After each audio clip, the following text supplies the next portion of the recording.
राधे राधे, जय श्री कृष्णा। मैं सीमा सिंह बड़ों को चरण स्पर्श, छोटों को प्यार और बराबर वालों को नमस्कार करती हूँ। आज हम ज्येष्ठ मास के महात्म्य का 18वां अध्याय सुनेंगे। अब तक हमने 17 अध्याय सुने हैं।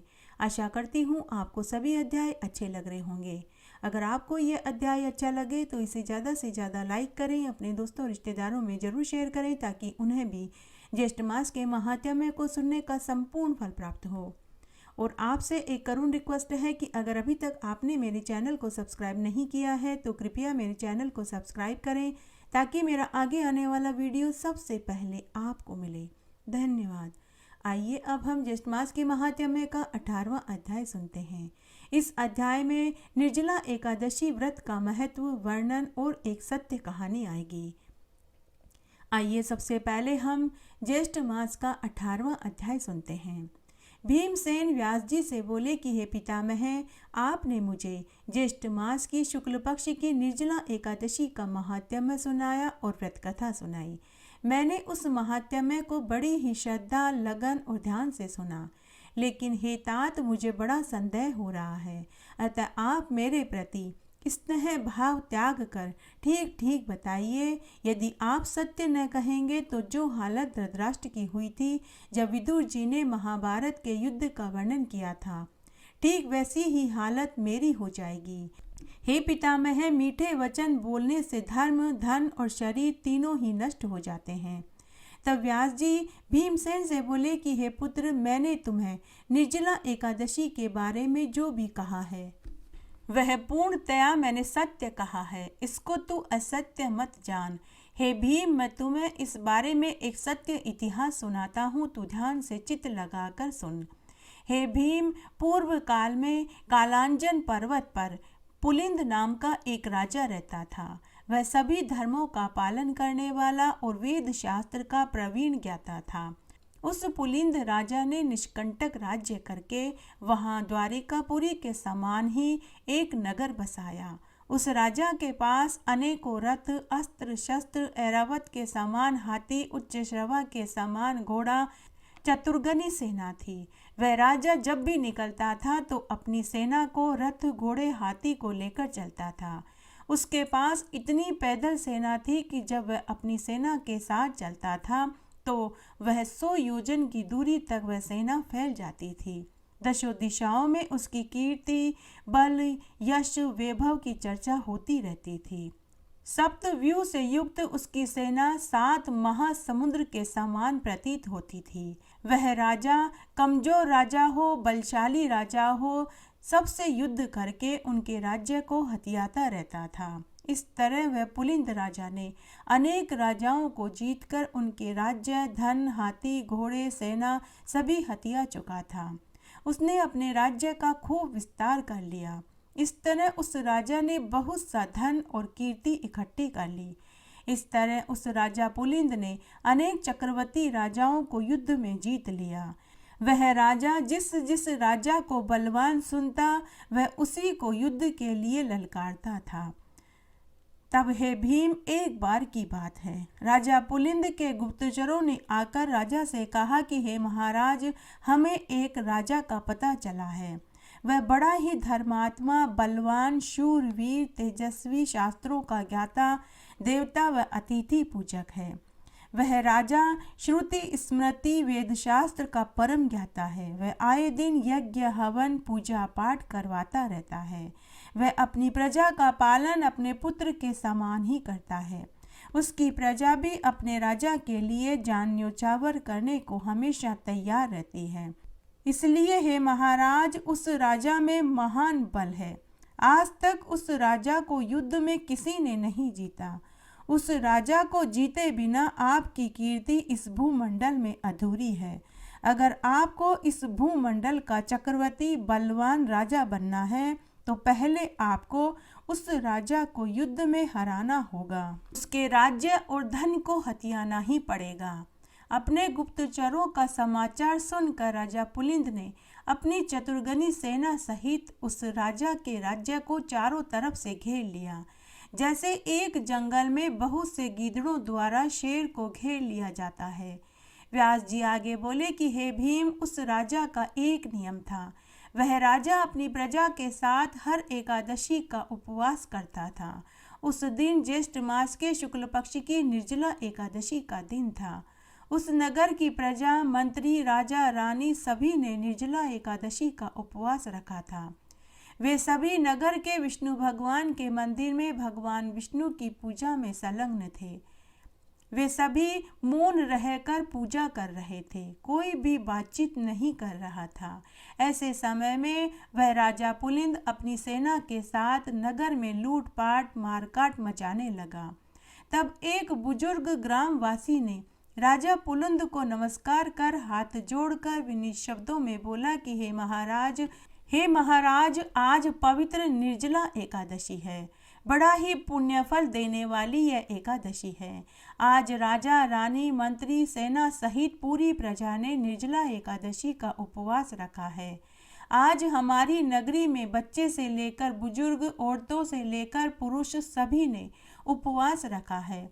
कोई भी आज अन्न जल ग्रहण नहीं करेगा। सभी ने आज मौन व्रत रखा है। आज के दिन कोई भी अस्त्र शस्त्र भी नहीं उठाएगा और न ही कोई हिंसा करेगा। इसलिए हे महाराज, आप 2 दिन के बाद युद्ध करने के लिए आना। हे राजन, मैं राजा की आज्ञा से नहीं आया हूँ, मैं स्वयं अपने मन से आपको समझाने आया हूँ। हे राजन, आप इन 2 दिनों में हमारी प्रजा पे जो भी अत्याचार करेंगे, मेरे राजा प्रजा सब सहन कर लेंगे, परंतु 2 दिन के बाद क्या होगा मैं खुद भी नहीं जानता। इसलिए हे महाराज, आप 2 दिन के बाद युद्ध करने के लिए आना। इसके आगे का महात्म्य हम आगे के अध्याय में सुनेंगे।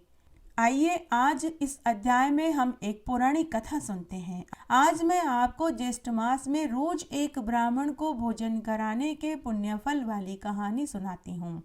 आइए अब हम सच्ची कथा सुनते हैं। एक गांव था। उस गांव में एक बुढ़िया माई अपने बेटा बहू के साथ रहती थी। वह बुढ़िया माई पूरे ज्येष्ठ मास में एक ब्राह्मण को भोजन खिलाने के बाद खुद भोजन खाती थी। तब एक दिन की बात है, बुढ़िया माई एक दिन देर से उठी और स्नान आदि करने के बाद वह रोज की तरह विष्णु भगवान के मंदिर में पूजा करने के लिए जाने लगी। तो उसने अपनी बहू से कहा कि बहू, मुझे घर आने में देर हो जाएगी, तो तू ब्राह्मण महाराज जब आए तो उन्हें भोजन करा देना और दक्षिणा दे देना। इस तरह बुढ़िया माई मंदिर चली गई। तब पीछे से भगवान राम, माता सीता, लक्ष्मण और हनुमान बुढ़िया माई की परीक्षा लेने उसके घर पहुँचे। उन्होंने साधु और साध्वी का रूप धारण किया हुआ था। तब भगवान साधारण वेशभूषा में बुढ़िया के घर पहुँचे और बोले कि भिक्षाम देहि, भिक्षाम देहि। तब बहू दरवाजे पर आई। 3 ब्राह्मणों और 1 ब्राह्मणी को देखकर बहू सोचने लगी कि रोज तो एक ब्राह्मण भोजन करने आता था, लेकिन आज तो 4 जने आए हैं। तब बहू ने सोचा कि चलो कोई बात नहीं, बड़े ही पहुँचे हुए संत महात्मा जी लग रहे हैं। तब बहू ने उन्हें अंदर आसन पर बैठाया और उनको भोजन परोस दिया और भोजन करने के बाद में उन्हें दक्षिणा में रुपए दे दिए। तब साध्वी रूप में माता सीता बुढ़िया की बहू से बोली कि बेटी तेरा सदा कल्याण हो। ऐसा कहकर वे सभी बहू को ढेरों आशीर्वाद देकर चले गए। जब बहू उन्हें विदा करके वापस घर में आई तो उसने देखा कि उसका घर अन्न धन के भंडार से भरा पड़ा था। जहाँ भगवान राम बैठे थे वहाँ चरण पादुका का चिन्ह चिन्हित हो रहा था। जहाँ माता सीता बैठी थी वहाँ स्वर्ण से भरी थैली रखी थी। जहाँ लक्ष्मण बैठे थे वहाँ अन्न का ढेर पड़ा था और जहाँ हनुमान जी बैठे थे वहाँ सोने की गदा रखी हुई थी। इतने में ही उसकी सास मंदिर से घर आ गई। सास ने जब घर में अन्न धन के ढेर देखे तो उसने पूछा कि बहू यह सब कैसे हुआ। तब बहू ने पूरी सच्चाई अपनी सास को बताई। तब सास ने बहू से कहा कि जल्दी बता मेरे भगवान किधर गए। बहू जल्दी बता मेरे राम सीता किधर गए, मुझे भी उनके दर्शन करने हैं। तब बहू आगे आगे और सास पीछे पीछे चल रही थी। तब सास और बहू गांव के पनघट पर पहुंचे तो वे सभी उन्हें वहां बैठे हुए मिले। तब बुढ़िया माई और उसकी बहू ने भगवान के चरण पकड़ लिए और बुढ़िया माई भगवान से बोली कि हे राम, हे माता सीता, मेरी ही पूजा में कोई कमी रह गई होगी, इसीलिए आपने मुझे दर्शन नहीं दिए। तभी भगवान श्री राम और माता सीता, भैया लक्ष्मण व पवन पुत्र हनुमान ने साक्षात दर्शन दिए। हे भगवान, जैसा सुख आपने बुढ़िया माई और उसकी बहू को दिया वैसा सबको देना, कहानी कहने वाले को, सुनने वाले को और हुक्कारा भरने वाले को। घटती हो तो पूरी हो तो परवान चढ़े, भूले बिसरे नाम तेरे भंडार में भरे। आइए इस अध्याय में हम ज्येष्ठ मास में पीपल पतवारी सींचने की एक पौराणिक कहानी सुनते हैं। एक बार बहुत छोटा सा गांव था। उस गांव में एक साहूकार दंपति अपने 4 बेटा बहुओं के साथ रहते थे। साहूकार दंपति बड़े ही धार्मिक प्रवृत्ति के थे। वे सब तरह के व्रत, उपवास और दान पुण्य किया करते थे। उस साहूकारनी के पास 4 भैंसें थी, जिसका वह दूध निकालकर बेचा करती थी। तब एक बार की बात है, ज्येष्ठ का महीना आया तो साहूकारनी का मन हुआ कि मैं भी जोड़े से ज्येष्ठ मास में हरिद्वार जाकर स्नान करूं। तब साहूकारनी ने अपनी 4 बहुओं को बुलाया और कहा कि तुम चारों एक एक भैंस की जिम्मेदारी संभाल लो। रोज दूध दही निकालना और बेचने जाना। भैंस को समय पर चारा पानी खिलाना। 1 महीने के लिए मैं ज्येष्ठ मास का स्नान करने के लिए हरिद्वार जा रही हूँ। 1 महीने के बाद आकर मैं तुमसे दूध का पूरा हिसाब लूँगी। उसके बाद तीनों बड़ी बहुएं तो सासू माँ से काम समझकर अपने अपने कमरों में चली गई। छोटी चौथी बहू साहूकारनी की लाडली बहू थी, तो साहूकारनी ने अपनी चौथी बहू के सिर पर हाथ रखा और कहा कि बहू चिंता मत करो, ज्येष्ठ मास के देवता तुम्हारी मदद करेंगे। चौथी बहू अपनी सास से बोली कि सासू माँ, मुझे न तो दूध निकालना आता है और न ही बेचना आता है। सास बोली कि बहू, दूध निकालना कौन सा कठिन काम है। तुम दूध की बाल्टी भैंस के थन के नीचे लगा देना और थनों को दबा दबा कर दूध निकाल देना। मेरे ज्येष्ठ मास के देवता का नाम लेना, सब ठीक हो जाएगा। इस प्रकार साहूकार दंपति ज्येष्ठ मास में 1 महीने के लिए हरिद्वार चले गए। उनके जाने के बाद छोटी चौथी बहू सभी बड़ी जिठानियों के पास बारी बारी से मदद मांगने गई कि जीजी, मुझे दूध निकालना नहीं आता और नहीं बेचना आता, क्या आप मेरी मदद करेंगी। तो तीनों बड़ी जिठानी, जो पहले से ही उससे चिढ़ती थी क्योंकि वह साहूकारनी की चहेती लाडली बहू थी, उन तीनों ने इनकार कर दिया। तीनों जिठानियां मन ही मन सोचने लगी कि अब सासू को पता चलेगा, जब इससे न तो भैंस का दूध निकलेगा और न ही बिकेगा। तीनों जिठानियां मन ही मन हंस रही थी। तीनों जिठानियां चौथी बहू को सबक सिखाना चाहती थी। दूसरे दिन चौथी बहू डरती डरती दूध की बाल्टी लेकर भैंस का दूध निकालने बैठी तो उसे सासू माँ वाली बात याद आई। उसने भगवान राधा दामोदर का नाम लिया और उनकी स्तुति करने लगी। उसने भैंस का दूध निकालना शुरू किया तो देखते ही देखते भगवान राधा दामोदर की माया से स्वतः ही भैंस का दूध निकलने लग गया। बाल्टी पूरी दूध से भर गई। चौथी बहू यह देखकर बहुत खुश हुई। उसने दूध की बाल्टी उठाई और दूध बेचने गांव में चली गई। जब वह गांव में दूध बेचने के लिए गई तो उसने देखा कि गांव की कुछ औरतें पीपल पतवारी, तुलसा माता, आंवला और शिवलिंग की पूजा कर रही थी और बड़ पीपल और आंकड़े के पेड़ को दूध से सींच रही थी। तो चौथी बहू ने उनसे पूछा कि आप यह किसकी पूजा कर रहे हो। तो गांव की औरतें बोली कि बहू हमने ज्येष्ठ मास का स्नान और व्रत किया है तो हम पीपल पतवारी, तुलसी, आंवला, शिवलिंग, बड़ पीपल और आंकड़ा और केले के पेड़ की पूजा कर रहे हैं। बहू ने पूछा कि इनकी पूजा करने से क्या मिलता है। तो गांव की औरतें बोली कि बहू, ज्येष्ठ मास में बड़ पीपल, आंकड़ा, केले, पीपल पतवारी, तुलसी, इनकी पूजा करने से धन चाहने वाले को धन, विद्या चाहने वाले को विद्या, पुत्र चाहने वाले को पुत्र, कुंवारों के ब्याह हो, बिछड़ों का मिलन हो और मरने के बाद मोक्ष की प्राप्ति होवे। तब उन गांव की औरतों के पूजा करके जाने के बाद साहूकारनी की चौथी बहू ने पूरा दूध पटवारी माता, तुलसी माता, केले, आंवले, शिवलिंग, बड़पीपल और आंकड़े के पेड़ को दूध से सींच दिया और घर आ गई। उधर तीनों बड़ी बहुएं भी दूध बेचकर घर आ चुकी थी। वो तीनों खुश हो रही थी कि अब की बार सासू की लाडली बहू की खैर नहीं। अब तो सास भी इसे खूब डांटेगी। इसे न तो दूध निकालना आता है और न ही बेचना आता है। इस तरह चौथी बहू रोज ज्येष्ठ मास में राधा दामोदर भगवान का नाम लेकर भैंस का दूध निकालती और पूरे दूध से पीपल, पथवारी, आंवला, केले, बड़पीपल, आंकड़े और शिवलिंग को सींच देती और घर आ जाती। इस तरह पूरा 1 महीना निकल गया। 1 महीना पूरा होने के बाद साहूकार दंपति हरिद्वार से घर आ गए। आने के 2 दिन बाद साहूकारनी ने अपनी चारों बहुओं से दूध का हिसाब मांगा तो तीनों बहुएं तो दूध के पैसे की थैली लेकर आ गई, लेकिन चौथी बहू आंखें नीचे करके खड़ी रही। तब सास ने चौथी बहू से हिसाब मांगा तो वह डरती डरती बोली कि सासू माँ, मैं दूध के पैसे कल दूंगी। तीनों बहुएं मन ही मन हंस रही थी। दूसरे दिन चौथी बहू जल्दी उठी और तुलसी माता, आंवला, केले, शिवलिंग, बड़पीपल और आंकड़े के पेड़ के पास जाकर के बैठ गई।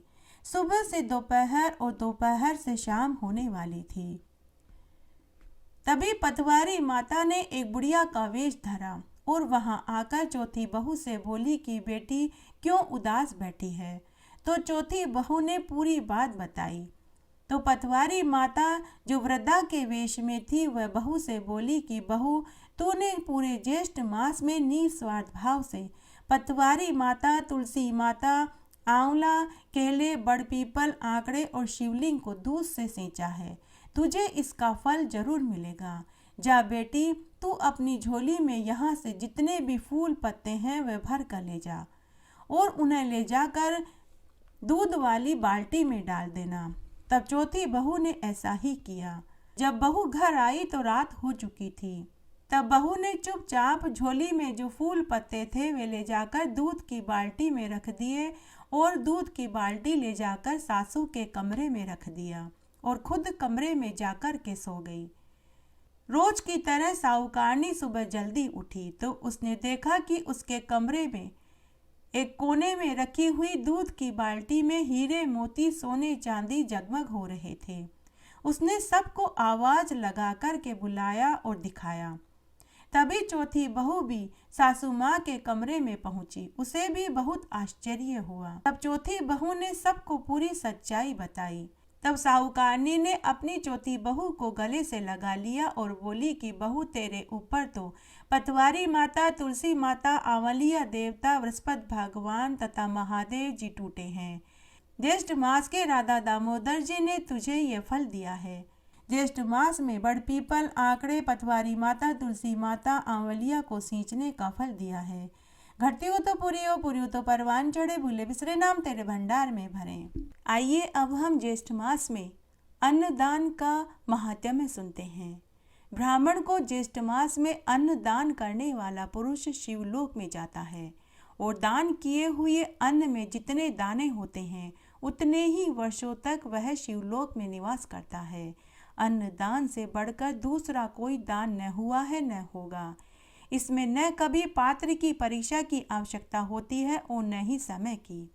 यदि ब्राह्मणों अथवा देवताओं को आसन दान किया जाए तो हजारों वर्ष तक भगवान विष्णु के लोक में रहने की सुविधा प्राप्त हो जाती है। जो पुरुष ज्येष्ठ मास में ब्राह्मण को दूध देने वाली गाय बछड़ा सही दान में देता है वह गौ के शरीर में जितने रोए होते हैं उतने ही वर्षों तक वह गोलोक में वास करता है। यह गोदान साधारण दिनों की अपेक्षा पर्व के समय 4 गुना, तीर्थ में 100 गुना और नारायण क्षेत्र में कोटि गुना फल देता है। जो व्यक्ति ब्राह्मण को गोदान करता है वह हजारों वर्ष तक चंद्रलोक में सुधा का पान करता है। दूध देने वाली गाय ब्राह्मण को देने वाला पुरुष उसके रोम पर्यंत वर्षों तक विष्णु लोक में वास करता है। ब्राह्मण को सुंदर, स्वच्छ, छत्र दान करने वाला व्यक्ति हजारों वर्ष तक वरुण के लोक में आनंद सुख भोगता है। जो दुखी ब्राह्मण को 2 वस्त्र ज्येष्ठ मास में दान करता है उसे 10,000 वर्ष तक वायुलोक में प्रतिष्ठा प्राप्त होती है। वस्त्र सहित शालिग्राम को ब्राह्मण को अर्पण करने वाला पुण्य आत्मा पुरुष लंबे समय तक बैकुंठ लोक में आनंद सुख भोगता है। ज्येष्ठ मास में दिव्य शैया ब्राह्मण को दान करने से वह मनुष्य चंद्रलोक में प्रतिष्ठा पाता है। जो देवताओं तथा ब्राह्मणों को दीप दान करता है वह अग्नि लोक में वास करता है। जो मनुष्य ब्राह्मण को हाथी दान करता है वह इंद्र के आयु पर्यंत तक विष्णु लोक में वास करता है। ब्राह्मण को घोड़ा दान करने वाला मनुष्य वरुण लोक में आनंद सुख पाता है। यही फल उत्तम शिवी का पालकी प्रदान करने का है। ब्राह्मण को उत्तम बगीचा दान करने वाला व्यक्ति वायुलोक में प्रतिष्ठा पाता है। जो ब्राह्मण को पंखा तथा सफेद चंवर अर्पण करता है वह वायु लोक में सुख पाता है। धन और रत्न दान करने वाला दीर्घायु और विद्वान होता है। जो मनुष्य भगवान श्री हरि के नाम का संकीर्तन ज्येष्ठ मास में करता है वह चिरंजीवी मनुष्य हो जाता है। जो मनुष्य पूर्णिमा की रात को रात्रि जागरण करता है वह इस लोक के समस्त सुखों को भोग कर मरने के बाद विष्णु लोक के धाम को पाता है। जो मनुष्य ब्राह्मण को तिल दान करता है वह शिवजी के धाम में आनंद सुख भोगता है। उसके बाद अनेक योनियों में जन्म पाकर चिरंजीव का सुख भोगता है। तांबे के पात्र में तिल रखकर दान करने से दुगना फल मिलता है। जो सुयोग्य एवं सदाचार संपन्न कन्या को भूषणों से अलंकृत करके वस्त्र सहित भार्या बनने के लिए ब्राह्मण को अर्पित करता है वह दीर्घ काल तक चंद्रलोक में सुख भोगता है। उसका गंधर्व लोक के समान सुख मिलता है। उसके दिन रात सुख भोग में बीतते हैं। सहस्त्रों जन्म में उसे सती, सौभाग्यवती, सुकुमारी और प्रिय भाषणी बनने का सुख प्राप्त होता है। जो मनुष्य ब्राह्मण को सुपक फल दान करता है वह इंद्रलोक में सुख भोगता है। फिर वह उत्तम योनि में जन्म पाता है और उसे दीर्घायु संतान सुख की प्राप्ति होती है। वृक्षों के दान की महिमा इससे 1000 गुना अधिक बताई गई है। अथवा ब्राह्मण को केवल फल का भी दान अगर कोई कर दे तो दीर्घ काल तक वह आनंद सुख भोगता है। जो पुरुष द्रव्यों से तथा भांति भांति के धान्य ब्राह्मण को दान करता है वह दीर्घ काल तक देवताओं के लोक में आनंद सुख भोगता है। उसके बाद वह मनुष्य की योनि को पुनः प्राप्त करता है। अगर कोई हरी भरी खेती से युक्त सुंदर भूमि ब्राह्मण को दान में देता है तो वह बैकुंठ धाम का अधिकारी बन जाता है। जो मानव उत्तम गौशाला तथा गांव ब्राह्मण को दान करता है उसकी बैकुंठ लोक में प्रतिष्ठा बढ़ती है। वह संपूर्ण ऐश्वर्य से संपन्न होकर स्वर्ग लोक में आनंद सुख भोगता है। जो पुरुष तपस्वी ब्राह्मण को जम्बू दीप दान करता है उसे निश्चित रूप से 100 गुने फल की प्राप्ति होती है। जम्बूदीप का दान करने वाला संपूर्ण तीर्थों में निवास करने वाले, समस्त तपस्याओं में संलग्न रहने वाले, सर्वस्व दान करने वाले, संपूर्ण सिद्धियों के पारंगत, उन्हें पुनः जगत में जन्म धारण नहीं करना पड़ता। उनके समान असंख्य ब्रह्माओं का परिवर्तन है। जो पुरुष ज्येष्ठ मास में श्री हरि को तुलसी अर्पित करता है वह 3 युगों तक भगवान के भवन में आनंद सुख भोगता है। उसके बाद वह उत्तम कुल में जन्म लेकर दीर्घायु संतान सुख को भोगता है। जो पुरुष अरुणो उदय के मध्य समय में गंगा में स्नान करता है उसे दीर्घ काल तक भगवान श्री हरि के मंदिर में आनंद लाभ करने का सुअवसर मिलता है। फिर वह उत्तम योनि में आकर भगवान श्री हरि के मंत्र की उपासना करता हुआ शरीर धारण करता है और पुनः मानव शरीर को त्याग कर भगवत धाम को जाता है और उसके बाद वह भगवान का सारूप्य प्राप्त करता है। गंगा में सर्वदा स्नान करने वाला पुरुष सूर्य की भांति भूमंडल पर पवित्र माना जाता है। उसे पग पग पर अश्वमेध यज्ञ का फल मिलता है। वह मनुष्य बैकुंठ लोक में सुख भोगता है। उस तेजस्वी पुरुष को जीवन मुक्त कहना चाहिए। संपूर्ण तपस्वी उसका आदर करते हैं। जो पुरुष ज्येष्ठ मास में जलदान करता है वह कैलाश में आनंद सुख भोगता है। उसके बाद फिर उत्तम योनि में जन्म पाकर रूपवान सुखी शिव भक्त तेजस्वी वेद वेदांग का पारगामी विद्वान बनता है। ज्येष्ठ मास में ब्राह्मण को सत्तू दान करने वाला पुरुष शिव मंदिर में प्रतिष्ठित होता है। जो प्राणी ज्येष्ठ मास के स्नान और व्रतों को धारण करते हैं वह 100 जन्मों के पापों से मुक्त हो जाते हैं, इसमें कोई संदेह नहीं है। वह दीर्घ काल तक वैकुंठ में आनंद सुख भोगता है। फिर उत्तम योनि में जन्म लेने पर उसे भगवान श्री कृष्ण की प्रीति प्राप्त होती है। विद्या, पुत्र, संपत्ति, प्रजा सभी उसे सुलभ हो जाते हैं।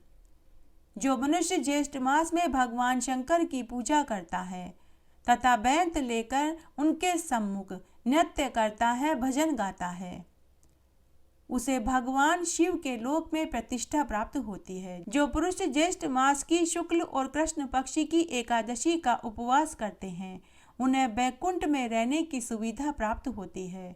फिर वह भगवान श्री कृष्ण का अनन्य उपासक हो जाता है। भगवान श्री हरि के प्रति उसकी दृढ़ भक्ति बढ़ जाती है। उसके बाद वह इस संसार के समस्त सुखों को भोग कर गोलोक में आनंद सुख भोगता है। ज्येष्ठ महीने के कृष्ण चतुर्दशी के दिन जो व्यक्ति भगवती सावित्री की पूजा करता है वह ब्रह्मा के लोक में प्रतिष्ठा पाता है। फिर वह पृथ्वी पर आकर श्रीमान एवं अतुल पराक्रमी पुरुष होता है। साथ ही वह चिरंजीवी, ज्ञानी, वैभव संपन्न होता है। जो मनुष्य ज्येष्ठ मास में व्रत उपवास करता है और भगवान का षोडशोपचार विधि से पूजन करता है वह मणिद्वीप में आनंद सुख भोगता है। जो मनुष्य प्रतिदिन पार्थिव मूर्ति बनाकर शिवलिंग की पूजा करता है और जीवन भर इस नियम का पालन करता है वह भगवान शिव के धाम में जाता है और लंबे समय तक शिवलोक में प्रतिष्ठा पाता है। उसके बाद वह पुनः मनुष्य योनि को प्राप्त होता है। जो निरंतर शालिग्राम भगवान का पूजन करते हैं, उनके चरणों उद्दक को सिर पर धारण करते हैं, उसके लिए कोई भी चीज दुर्लभ नहीं रह जाती।